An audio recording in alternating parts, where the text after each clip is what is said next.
Hello दोस्तों, प्रतिमा GS academy पे आप सभी का स्वागत है। दोस्तों, आज का प्रश्न है, मौर्य साम्राज्य के पतन के कारणों को स्पष्ट करते हुए उसमें अशोक के भूमिका को स्पष्ट करें। क्या अशोक की नीतियाँ इसके लिए उत्तरदायी थीं? आप लोग लाइक करें, शेयर करें और जिन दोस्तों ने अभी तक हमारे चैनल को सब्सक्राइब नहीं किया है वो सब्सक्राइब कर लें। तो दोस्तों, यहाँ पर मौर्य साम्राज्य जिसकी स्थापना चंद्रगुप्त मौर्य के द्वारा किया गया था, उसके पतन के कारणों पे चर्चा करनी है। पहला बिंदु यहाँ पे हो गया, पतन के कारण क्या क्या हैं। दूसरी बात यहाँ पे है कि अशोक की भूमिका इसमें कितनी है। और तीसरी बात ये है कि अशोक की जो नीतियाँ हैं वो पतन के लिए उत्तरदायी थीं या नहीं थीं। अगर थीं तो क्यों थीं, और नहीं थीं तो क्यों नहीं थीं। साथियों, यहाँ इस प्रश्न में मैंने 2-3 प्रश्नों को एक ही में समेकित कर दिया है, इसलिए थोड़ा सा लंबा हो जाएगा। तो आपको घबराना नहीं है कि इतना लंबे प्रश्न तो नहीं पूछे जाते हैं, तो फिर मैंने क्यों दिया है। जहाँ देने का केवल इतना मतलब है कि इसी में से कितने भी टाइप के प्रश्न बन सकते हैं पतन के कारणों पर या पतन से संबंधित, उस सब आप लोग कर पाएंगे, इसलिए मैंने एक जगह कर दिया है। मौर्य साम्राज्य के पतन के कारणों को स्पष्ट करते हुए यहाँ पे स्पष्ट पहले कीजिए, कारण बताइए, मतलब क्या क्या कारण हो सकते हैं। फिर दूसरा बिंदु यहाँ पे होगा अशोक की भूमिका, और तीसरा बिंदु होगा उनकी नीतियाँ। तो शुरू करते हैं। मौर्य साम्राज्य भारतीय उपमहाद्वीप में एक बृहद साम्राज्य निर्माण की दिशा में प्रथम बड़ा प्रयोग था, किंतु विश्व के कुछ अन्य समकालीन साम्राज्यों की तुलना में यह प्रयोग अल्पकालिक सिद्ध हुआ। इसका मतलब ये हुआ कि जिस समय मौर्य साम्राज्य गठित हो रहा था, बढ़ रहा था, इनके समकालीन कई विश्व की ऐसी साम्राज्य या व्यवस्थाएँ थीं जो पनप भी रही थी, आगे बढ़ भी रही थीं। वो काफ़ी समय तक चली, परंतु मौर्य साम्राज्य 184 ईस्वी में ही समाप्त हो गई। इसलिए कहा जाता है कि ये बहुत अल्पकालिक था। किसके तुलना में? वैश्विक अन्य साम्राज्य के तुलना में। अनुच्छेद बदलकर, किसी साम्राज्य के पतन के लिए भिन्न भिन्न कारण उत्तरदायी होते हैं, परंतु कुछ सामान्य कारण होते हैं जो सभी जगह लागू हो सकता है, और कुछ विशिष्ट कारण होते हैं जो साम्राज्य विशेष की परिस्थितियां पर लागू होते हैं। यहाँ पर ये ध्यान रखिएगा कि कुछ ऐसे उत्तराधिकारी हो गए जो कमज़ोर आ गए, या कुछ नीतियाँ हैं, तो हर साम्राज्य के पतन का, जिसका उत्थान होता है उसका पतन भी होता है। तो किसी के पतन का कारण कुछ हो सकता है, किसी के पतन के कारण कुछ हो सकते हैं, परंतु कुछ कॉमन फैक्टर ऐसे होते हैं जो हर जगह लागू होता है। सामान्य कारण क्या क्या है? तो सामान्य कारणों पे जब हम बात करेंगे तो साम्राज्य विस्तार सिविल तथा सैन्य अधिकारियों के लाभ के अवसर भी प्रदान करते हैं, किंतु किसी भी साम्राज्य का सतत विस्तार नहीं हो सकता। एक सीमा पर जाकर विस्तार की प्रक्रिया रुक जाती है। यह बात मौर्य साम्राज्य पर भी लागू होता है।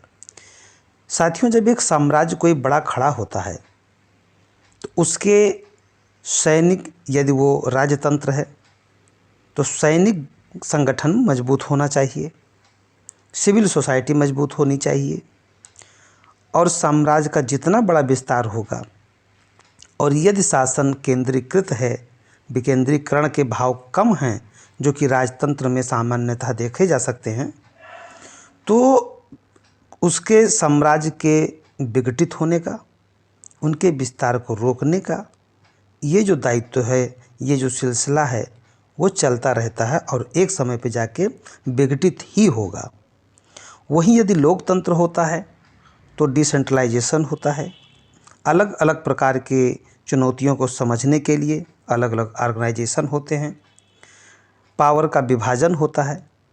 परंतु राजतंत्र में जो कि ऐसा नहीं होता है, इसलिए जो केंद्र में शक्ति होती है और जो दूरस्थ सीमावर्ती क्षेत्र होते हैं वहाँ विद्रोह सामान्यतः देखे जाते हैं। तो इसलिए कहा जाता है कि जब साम्राज्य का विस्तार हो और जो नौकरशाही होती है वो अपने भ्रष्टाचार के लिए, अपने जेब भरने के लिए, लाभ के लिए कार्य करने लगते हैं, जिससे कि साम्राज्य के विस्तार की प्रक्रिया रुक जाती है। तो यह बात मौर्य साम्राज्य पर भी लागू होता है। अनुच्छेद बदल करके है, वंशानुगत राज्य व्यवस्था में योग्य शासक की उपस्थिति अति आवश्यक होती है, परंतु मौर्य साम्राज्य में अशोक के बाद कोई योग्य शासक नहीं हुआ, अतः अशोक के मृत्यु के 50 वर्षों में ही साम्राज्य का पतन हो गया। साथियों, कहा जाता है कि यदि आप राजतंत्र में हैं और अपने योग्य उत्तराधिकारी चाहते हैं तो ऐसी स्थिति में शैडो कैबिनेट, जो कि वर्तमान के शैडो कैबिनेट ब्रिटेन में आप देखेंगे, वहाँ पे क्या होता है कि एक शासक यानी एक मंत्रिमंडल कार्य कर रहा होता है, तो उसके अपोजिट जो होते हैं उनके एक शैडो कैबिनेट हमेशा बनी रहती है, जो कि वो लोकतांत्रिक है, फिर भी ऐसा व्यवस्था वहाँ पे रहता है। राजतंत्र व्यवस्था में अपने उत्तराधिकारी को लाने के लिए, उनकी नर्सरी करने के लिए, योग्य बनाने के लिए बराबर प्रशिक्षण देते रहना चाहिए, परंतु मौर्य साम्राज्य की स्थिति में अशोक के बाद ऐसा स्थिति नहीं देखी जाती है। इसके कारण कई भी हो सकते हैं, जिस पे हम आगे चर्चा करेंगे, लेकिन यहाँ पर है कि सामान्य कारणों में पहला कारण विस्तार का था, दूसरा सामान्य कारण में वंशानुगति राज्य व्यवस्था में योग्य शासक की उपस्थिति अति आवश्यक होती है, परंतु मौर्य साम्राज्य में अशोक के बाद कोई योग्य शासक नहीं हुआ, अतः अशोक के मृत्यु के 50 वर्षों में ही साम्राज्य का पतन हो गया। अनुच्छेद बदलकर मौर्य साम्राज्य दूरवर्ती राज्य स्वतंत्र हो गए। यहाँ पर साथियों मौर्य साम्राज्य के बाद मैंने कॉमा लगाया है, और यदि मैं कॉमा नहीं लगाता तो मौर्य साम्राज्य के लिखता। तो यहाँ पर मैंने मौर्य साम्राज्य के बाद कॉमा लगाया है, यदि कॉमा नहीं लगाता तो मौर्य साम्राज्य के, मैं यहाँ पर के फिर लिखता, और जो कि कोई नहीं लिखा हूँ तो कॉमा लगा दिया हूँ, वही भाव प्रकट होगा। तो आपको ये भी ध्यान रखना है कहाँ पे कॉमा लगाना है, कहाँ पे अल्प विराम लगाना है, कहाँ पे पूर्ण विराम लगाना है। मेंस के लेखन शैली के लिए ये बहुत आवश्यक होता है। तो मौर्य साम्राज्य दूरवर्ती राज्य स्वतंत्र हो गए एवं मुख्य क्षेत्र भी 2 भागों में विभाजित हो गया। पूर्व में दशरथ के अंतर्गत एक सरकार स्थापित हुआ तथा वहीं उज्जैनी में संप्रति स्वतंत्र रूप से शासन करता रहा। एक बृहद साम्राज्य के संचालन के लिए एक मजबूत आर्थिक आधार का होना अति आवश्यक है, परंतु जब साम्राज्य पर पकड़ कमजोर होने लगता है तो राजस्व में कमी आने लगती है, अतः साम्राज्य में विद्रोह होने लगते हैं। उदाहरण के रूप में तक्षशिला का विद्रोह देखा जा सकता है। साथियों, जब बिंदुसार राजा था और तक्षशिला में विद्रोह हुआ तो अशोक ने जा कर के उस विद्रोह को दबाया था। उस समय वो उज्जैनी के गवर्नर हुआ करते थे। अशोक के समय में भी कई जगह पे विद्रोह हुए हैं, परंतु अशोक की नीतियाँ इस तरह की थीं कि धम्म नीति के आधार पर वो सशक्त बनाए रखने में समस्या उत्पन्न हुई। और एक कहीं ना कहीं इनके जो धार्मिक नीतियाँ थीं, कह सकते हैं कि उसके बदौलत जिस तरह जब भी अशोक की मृत्यु हुई तो लोग समझ गए थे कि इनके अंदर की खोखलापन अब सामने आएगा और ये उत्तराधिकारी योग्य नहीं होंगे, अतः लोग फिर विद्रोह करने लगे और अंततः वह पूरा विघटित हो गया। अब विशेष कारण क्या क्या थे? सामान्य कारण तो आपने देखा, साम्राज्य विस्तार, उत्तराधिकारी का अभाव, राज्य में कोष का अभाव, ये कई अन्य कारण थे। विशेष कारण में मौर्यों के अंतर्गत एक व्यावसायिक नौकरशाही का विकास नहीं हो पाया था, बल्कि नौकरशाह व्यक्तिगत निष्ठा के माध्यम से विभिन्न शासकों से जुड़ी हुई थी। राजतंत्र में ऐसा होना स्वाभाविक है भाई। जब सर्वशक्ति राजा है, उसके एकमात्र आदेश से पद में उन्नति होती है, एकमात्र आदेश से पद में अवनति होती है। तो ऐसे में कोई शासक, कोई ब्यूरोक्रेट, कोई नौकरशाही राजा के आदेशों के अनुसार कार्य करेगा तो उसके प्रति ही वफादार होगा और उसके सामने अच्छा बनने का प्रयास करेगा। जबकि लोकतंत्र में सर्वे सर्वा संविधान होता है तो वहाँ पर न्यूट्रल होकर के प्रशासक का कार्य करना आसान होता है। तो विभिन्न शासकों से जुड़ी हुई थी। अतः परवर्ती मौर्यों के समय राजनैतिक प्रशासनिक व्यवस्था की स्थिति उत्पन्न हो गई, क्योंकि तेजी से शासक बदलने लगे। फिर शासकों के साथ अधिकारीगण भी बदल जाते थे, स्थायित्व नहीं आ पाया। अतः मौर्य साम्राज्य के पतन में एक कारण यह भी था। अब यहाँ पर रहा, ठीक है, पतन के कारण क्या क्या थे उस पर मैंने चर्चा किया। अगला प्रश्न का बिंदु ये था कि इसमें अशोक की नीतियाँ कहाँ तक उत्तरदायी थीं। तो अब ये भी हम देख लेते हैं कि अशोक की नीतियाँ क्या थीं और किस तरह से पतन के लिए क्या उत्तरदायी थीं या नहीं थीं। अशोक की भूमिका का मूल्यांकन। आरंभ में अशोक की नीति के नकारात्मक प्रभाव पर विशेष बल दिया जाता रहा था। पहले के जो लेखक थे, इतिहासकार थे, उन्होंने बताया कि अशोक के नरमपंथी रवैया, अशोक के द्वारा किए गए कार्य जो धार्मिक रूप से थे, जबकि एक राजा का दायित्व होता है कि वो सशक्त सेना के माध्यम से जनता में विश्वास दिलाता रहे और वो साम्राज्य विस्तार का कार्य करता रहे, राजा के दायित्व होते हैं। लेकिन जैसे जैसे समय बदलता गया, लोगों की, अन्य इतिहासकारों की कुछ मानसिकताएं थीं जो बदलती गईं और फिर निम्नलिखित आधार पर अशोक की आलोचना की जाती रही। जैसे का तब नंबर 1 कह सकते हैं, ब्राह्मण विरोधी नीति के विरुद्ध प्रतिक्रिया का परिणाम। साथियों, यहाँ पे ध्यान रखिएगा कि जो अशोक के ऊपर आक्षेप लगाया जाता है या इतिहासकारों के द्वारा ये बात कही गई कि अशोक ने ऐसी नीति उठाई जिसे पतन का कारण हुआ, तो पहले इन बिंदुओं को ध्यान रखिए कि इसलिए नकारात्मकता लाई गई थी। फिर इसके हम आगे इसकी तोड़ अभी देंगे, किस तरह से इनको गलत साबित करना पड़ेगा। मेंस का लेखन जो है एक न्यूट्रल लेखन होता है। आपको ये नहीं फर्क पड़ना चाहिए कि सामने वाला चेक कौन करता है, किस तरह की उनकी मानसिकता है। हमें नीति के रूप में ना तो बहुत ज़्यादा अग्रेसिव होकर के आंसर को लिखना है, ना एक पक्षीय लिखने हैं। उसमें आप न्यूट्रल रहेंगे, तटस्थ रहेंगे और वही बातें करेंगे तार्किक रूप से जिसकी आवश्यकता प्रश्न के लिए है। तो यहाँ पे ब्राह्मण विरोधी नीति के विरुद्ध प्रतिक्रिया का परिणाम बताया गया। फिर अशोक की शांति नीति ने साम्राज्य के सैन्य आधार को कमजोर किया। नंबर 3, अशोक के विदेशी विचारों, विशेषकर कला के क्षेत्र में अपनाया गया था। इसके विरुद्ध एक प्रकार की प्रतिक्रिया हुई और यह प्रतिक्रिया पुष्यमित्र शुंग की राजक्रांति के रूप में प्रतिफलित हुई। अब यहाँ पे इन सब बातों को तो बता दिया गया कि वो ब्राह्मण विरोधी थे, उन्होंने विदेशों में प्रचार प्रसार के लिए प्रतिक्रिया अलग लिया और तमाम प्रकार की जो बातें बताई गईं कि उन्होंने सैन्य पर ध्यान नहीं दिया, धम्म नीति को अपनाया। तो अब आप आगे देखेंगे कि उपर्युक्त तथ्य बहुत विश्वसनीय नहीं प्रतीत होते हैं, क्योंकि अशोक के संबंध में एकांकी विचार प्रस्तुत करते हैं। क्योंकि अशोक ने कभी भी ब्राह्मण विरोधी नीति नहीं अपनाई, उसने ब्राह्मणों को भी अनुदान दिए जाने की बात कही है।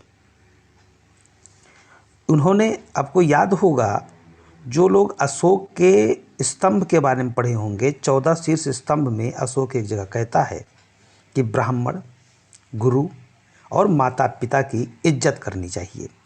अब ऐसे शब्दों का प्रयोग यदि उसके लेखन में होता है तो इससे मतलब है कि वह ब्राह्मण विरोधी तो नहीं था। दूसरा बिंदु कि अशोक शांति को अपनाया, सैन्य को नहीं, तो उसका तोड़ ये है कि अशोक ने शांति व्यवस्था को अपनाया जरूर था, परंतु प्रत्येक दशा में वह शांति का समर्थन नहीं करता था। उसने राजकीय दंड शक्ति को कभी नहीं छोड़ा, उसने मृत्युदंड को समाप्त नहीं किया, उसने अपनी सेना को भंग नहीं किया। यहाँ पे अपनी थोड़ा सा सही कर लीजिएगा, उसने अपनी है, सेना को भंग नहीं किया और न ही अपने उत्तराधिकारियों को सैन्य शक्ति को, यानी सैन्य शक्ति का प्रयोग करने को मना ही किया। यानी कि ना तो वो ब्राह्मण विरोधी था, ना तो उसने कोई इस तरह के कार्य किए जिससे कि राज्य को हानि हो, और ना तो उसने अपनी सेना को समाप्त किया, न दंड व्यवस्था को समाप्त किया। वो शांति का समर्थन किया, लेकिन हर जगह वो शांति का समर्थक भी नहीं था। अशोक आटविक राज्यों के लोगों को भी एक चेतावनी देता है, अगर वे अपने व्यवहार में परिवर्तन नहीं लाते हैं तो उन्हें दंडित होना पड़ेगा। ये अशोक ने सीमावर्ती अपने शिलालेखों में इस बात को कहा है।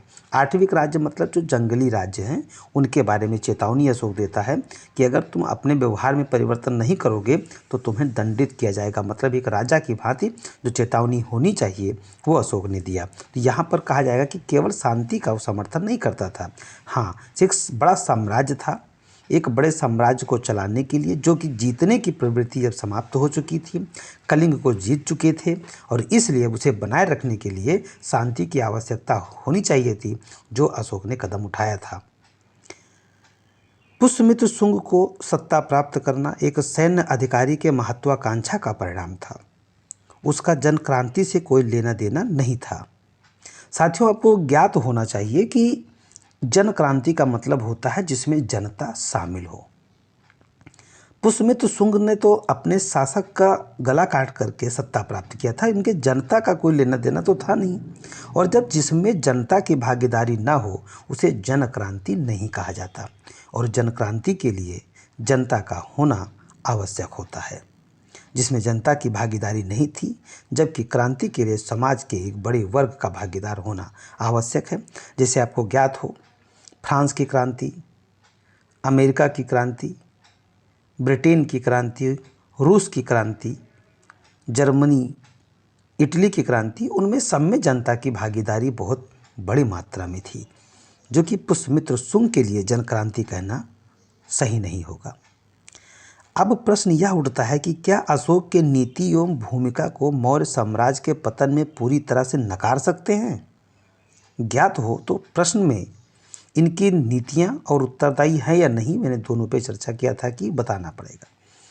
तो अशोक ने यदि मान लीजिए कि इन कार्यों को किया, तो क्या एकदम से ये भी मान लिया जाए कि अशोक इसके लिए जिम्मेदार नहीं था?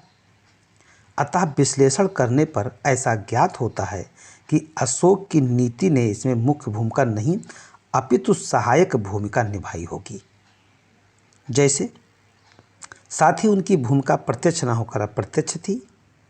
धम्म नीति के तहत अशोक के कल्याणकारी कार्यों ने अर्थव्यवस्था पर अधिभार को बढ़ावा दिया। साथियों, ध्यान रहे, यदि राजस्व नहीं आ रहा है और व्यय ज़्यादा हो रहे हैं, तो जब राजकोष खाली होगा तो उसका नकारात्मक प्रभाव राज पर पड़ेगा।